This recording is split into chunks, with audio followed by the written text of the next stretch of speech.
Okay, this is my first foray into this in front of the camera endeavor.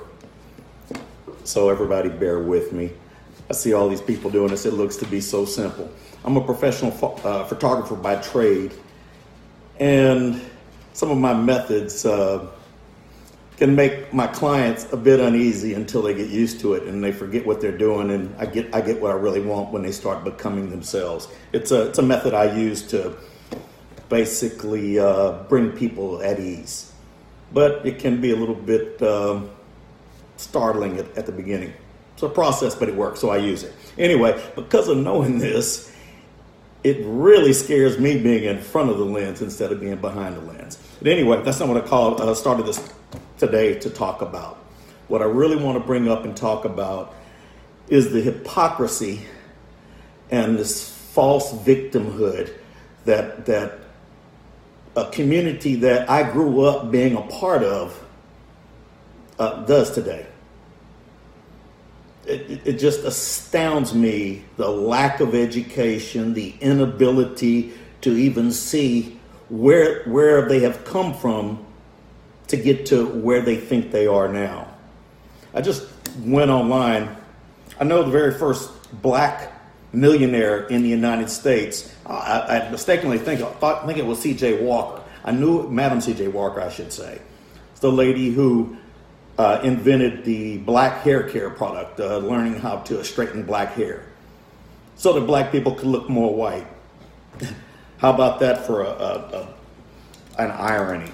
Anyway, it turns out that the actual lady who did this was not Miss Walker, yet it was a lady named Annie Malone, who was born in 1869. She's attributed as being the first millionaire of color in the United States. Okay, lady came from, her parents were former slaves. She did start the hair care product business, and C.J. Walker was one of her early, Harry Johnson, I'm letting you have a mic. Okay, Harry, appreciate you listening. Anyway, I'm getting used to this, guys. I'm going to have to learn to multitask. But back to what I was saying, Miss C.J. Walker worked for Miss Malone, and Miss Malone made millions of dollars, started a university, donated to many, many universities, and made ridiculous amounts of money. I could even mention the first black broker in the United States who worked on Wall Street, Mr. Jeremiah G. Hamilton. Died in 1875, and at that time he was worth $2 million. In today's dollars, the guy's worth $250 million. And he died in 1875, folks. These are black people. These are not people who were hamstrung by the man keeping them down and, oh my God, I can't do this because I'm black. When I hear that today, it just blows me away. I just finished driving past the Galleria in Houston and stuff, and I didn't see any cordons or areas where they were checking to see if you were black and tell you that you couldn't get by to go into the Galleria. The silliness that I hear, it just befuddles the mind, knowing some of these facts that I'm giving you right now. In 1768, a guy named Wentworth Cheswell became the first town constable in Newmarket, New Hampshire. 1768, folks. Before this country even started, they had a black elected official on the East Coast. 1773, Phyllis Wheatley published a book. Okay, now today, any idiot, you see them on Facebook, you see them all over the internet, you see them on Instagram listing themselves as public figures and stuff like that. That always cracks me up.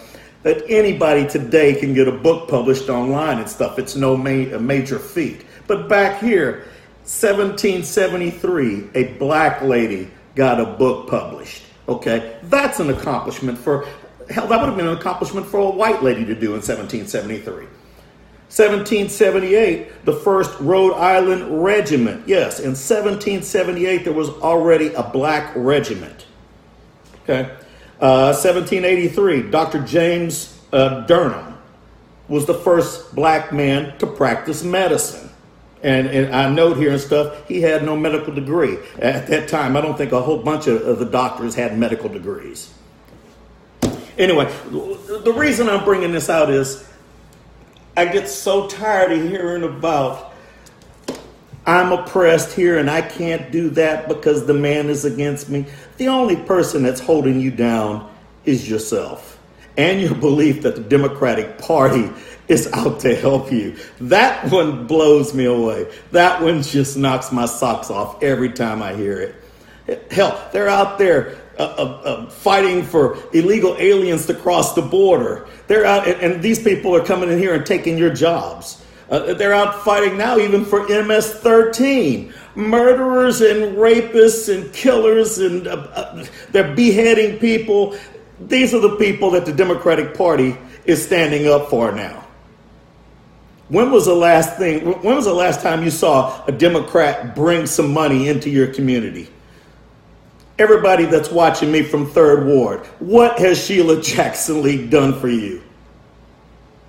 Hell, we know what she's done for herself, but what has Sheila Jackson Lee and Al Green done for you? I would say lately and sound cool and stuff, but what have they ever done for you? Oh, and then we can talk about this idiot Quanell X and stuff, who only shows up when a criminal is crying. When has this guy ever been there when a real person with a problem showed up? But now if you're a criminal and you finish robbing somebody or killing somebody or the police are out to get you, oh, let's call Quanell X. I remember Quanell when I used to do all the album covers for Rap-A-Lot Records. Oh my God, the stories I could tell you from those video times. Anyway,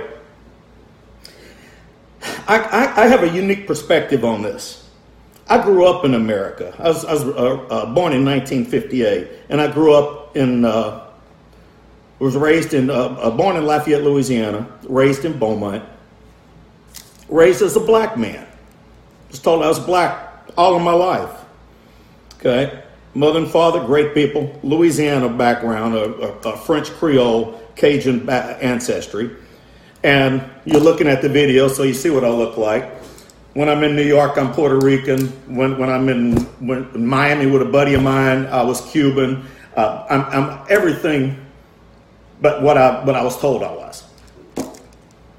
But as I grew up in my life, in the early years of my life, I did see racism from white America, and it was bad. I remember as a kid and stuff seeing some things. I remember as a kid getting onto a school bus, going to school and stuff, and the white guys and kids in the bus would count 1 nigger, 2 nigger, 3 nigger, that kind of thing. Kids, being hurtful, doing whatever they can. But we went back home, told mom about it. My mom looked at us and said, "Are you a nigger?" And we said no. She said, "Then what are you worried about?" Okay, that's the way we used to think about it when we were kids. And it still makes sense. But nowadays, you have grown men and women crying because somebody doesn't like them, or they perceive that somebody doesn't like them because they didn't get what they wanted. They weren't first in line, or they didn't get the scholarship offer another person did, so it must be racism. Maybe it's just you just weren't the one that was qualified for it, or you just weren't lucky enough being of all those that were qualified, you didn't get chosen. Who knows? Get over it. Move on with your life. People that sit and whine never accomplish anything. Those that keep going, keep striving, those are the people, like the people I mentioned here earlier, the people who make a difference in the world. Okay? The times that I would go out as I was growing and becoming a man, I'd go out. And this is the most perplexing and probably the most hurtful part of my childhood. But as I was coming up, the people who I was told were my people were the people who were constantly asking me what I was, why I was in here, what am I mixed with, and all of these things. I still get to this day sometimes. I'll be in a black nightclub or business, and I'll ask a lady if I can buy her a drink, and I will get, why are you in here? What are you mixed with? And what are you? I hear that one. What are you? And I say, I'm a child of God. And the lady will say, oh, I know that, but tell me for real, what are you though? And I said, hey, I'm an American citizen. I didn't say I'm a Republican. That's when I get really shunned. You can't, when I was black, you can't be a black man and be a Republican. Okay. Now, I identify as an American today. I did my Ancestry.com and saw that, and it opened up some eyes. So, Black America, you can keep your black card. I don't need it. Y'all took it from me twice. I'm not even going to try to get it back again and stuff. I'm an American citizen. Yeah, most of my ancestry is European. And to my buddies in Morocco and stuff, I got that 5% Morocco.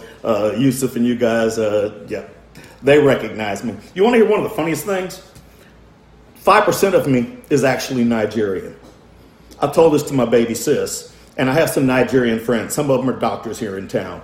And she told one of the doctors, I'm not going to mention his name, and she told him that we were 5% Nigerian. And that little black Nigerian doctor looked at her and told her, no, you're not. I thought that was funny because Steph claims to have never seen this type of behavior. Black men don't really treat fair-skinned black women this way, but they do treat black men this way. Or should I say former black men. Anyway, the black community, wonderful people, and there's black people, and then there's people I call hood rats, okay? Because if I use the other terminology, I'll get kicked off of Facebook. If Chris Rock uses it, it's okay. They'll celebrate him. If I use it, I'm a racist. They're going to treat me like my president and call me all kind of racist. The black community, wonderful people. But a lot of them have fallen prey to believing what the Democratic Party, the Plantation, is teaching them. That they need them to survive. They need them to be there to look out for them. Your mother and father were there to look out for you. After that, you're supposed to be looking out for yourself. You don't need the government to help you. That's not the job of government. The job of government is to give you a fair shake at the start of the race. Not to make sure that you're guaranteed that you're going to finish placing. That's up to you. If you do the work and keep at it, educate yourself and work hard, you'll get there. Are there going to be people that don't like you? There's people that don't like white people. There's people that don't like people because they have curly hair. There's people that don't like tall people. There's always going to be people that dislike you for something. Only an idiot worries about the people that don't like them. There's too many great people in the world that appreciate who you are as an individual. Those are the people I think about, and those are the people who I worry about how they feel about me. Starting to forget that this camera's pointed at me, and I'm starting to ramble a little bit, but I hope some of what I'm saying is making sense to you. And I hope it reaches a few people and gets them to look at the rest of the world differently and stop seeing people out there as your opposition. We're all Americans here and stuff. It matters not what color you are, what you look like, where do you live. Only thing that matters is what you're bringing to the table. Are you a drain on society, or are you contributing to society? Those are the people that everybody wants to be around. Nobody wants to be around somebody that's constantly sucking off of the rest of us. Having a great heart, being charitable, all of those things only count if they're not forced upon you. It's not the government's job to tax me so that this idiot who won't work or who won't educate himself, who won't try to do anything, it's not society's job to make sure that this guy keeps drawing a breath. If you take the support structure away from these people, they have two choices. They're either going to get up off their butts and do something, or they're going to cease to exist. One of the few things Darwin got right. Anyway, I appreciate you guys listening to me. After getting this done, maybe I'll get back and do a few more of these and stuff, because there's some things I want to talk about, like the Rosie ODonnell thing here, where all of the world is getting upset because she cracked the joke. White people can't say monkey, but Bill Maher can say it and call President Trump an orangutan. Wanda Sykes can call people orangutans. But hey, I use it sometimes for myself. You know why I use it? Because some of the people that are ticking me off, I know that really hurts them when I use it. So that's why people do it. If you empower a word, a negative word, and give it power, yeah, people can use it against you. And you just gave them the reason to use it against you because you look offended. I remember Oprah Winfrey did a show once that was dealing with the word, the word, the nigger word. And several people on her show, a few actors, one of them that's has a prominent role in Empire right now. He told her, he said, hey, we keep giving the word power. We need to stop worrying about the word and it will lose its importance and people will stop using it. Makes sense. Sticks and stones may break our bones, but words will never hurt us. I got that when I was a kid. Some grown people still don't get it. But anyway, Oprah basically reprimanded Howard about this on his show and stated that the word, oh no, we can't do that. It's a hurtful word. It needs to keep that ugly significance. Even though every rapper that she brings on her show and she just swoons over and stuff like that, they use the word hundreds of times in songs. The black community, it just blows me away what the black community willfully and the black leaders in the community actually help do to themselves. No accountability in the black community. Everybody else is the problem for the black community. Nobody in the black community is doing anything wrong or anything that has them in the predicament that they're in. And I might add and stuff, there's quite a few wealthy people in the black community that don't fit in this victim description that the media just wants all black people to believe. And unfortunately, a lot of those people are ostracized in the black community. Their Uncle Toms, or they must have done something to curry favor with Massa and stuff because now they sitting on the front porch. That kind of mentality. I would love to one day not be able to use the plantation euphemism when it comes to the black community or any other idiot who runs to the Democrats and just can't wait to pull that lever to vote straight Democrat. The greatest man I know and the most conservative man I know is my dad. I am a right-wing, blissful right-wing conservative. Love my president. President Trump rocks. This guy just blows me away. My dad is the most conservative man I've ever met in my life. An incredible man, very, very intelligent man. I have a lot of his mannerisms and stuff. But one thing Dad gave me is my conservative values. And my dad liked Eisenhower, but he votes for every Democrat. If it says Democrat, he will vote for him. And it's because of conditioning of the black community. I've had this conversation with Dad a few times. A couple of times he got upset. And then one time I told him he was like a Pavlovian dog in a conditioning experiment. And whenever the Democrats ring a bell, instead of him salivating like Pavlov's dogs did, they run and grab that Democrat lever and vote Democrat. Everything my dad says is conservative. And when I broach different conversations with him about different topics and stuff, he always responds with the conservative viewpoint. And then I say, well, Dad, you're a Republican. And my dad would look at me and say, oh, no. But it's a different time. And he came up in a time when, for some reason, they were conditioned to believe that the Democrat Party was a needed necessity in the life of the black community. It isn't. Not even the Republican Party is needed. What's needed is independence, free thought, sit and when you see something on the news, for God's sake, I watch the mainstream media.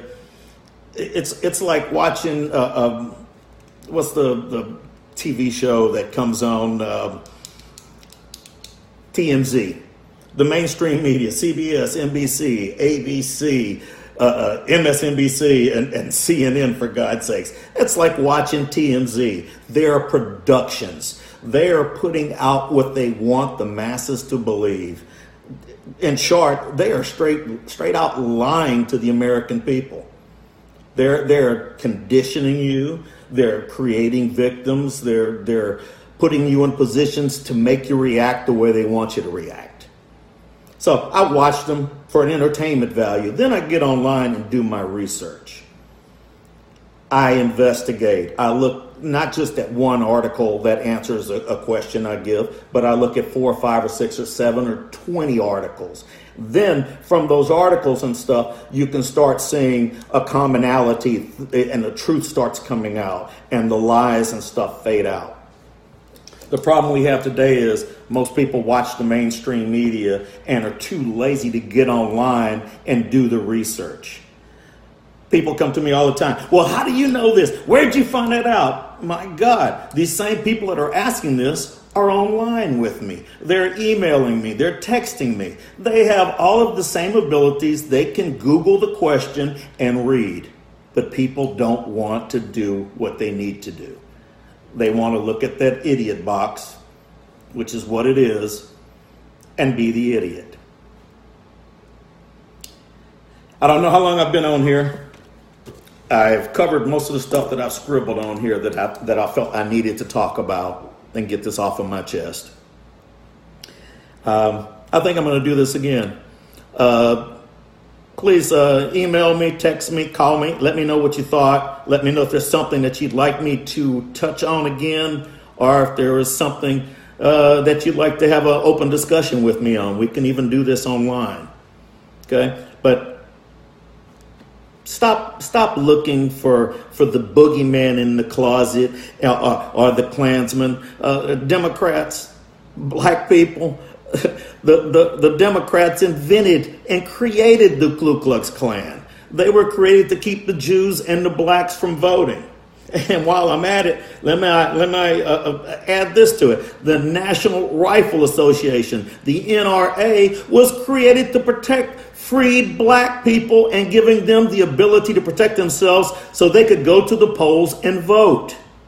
The people that the Democrats and the mainstream media are telling you are the boogeymen, the NRA, they're the people who helped free you. My God. Yeah, we're going to have to do this again because I've still got some more I want to say. Anyway, thanks for your time. Have a good day. And if you want to catch me online, find my forum, Common Sense Conservatives on Facebook. That's Common Sense Conservatives. We're not easy to get in, but if you prove yourself to be conservative, we'll let you in and have dialogue with us. Good day.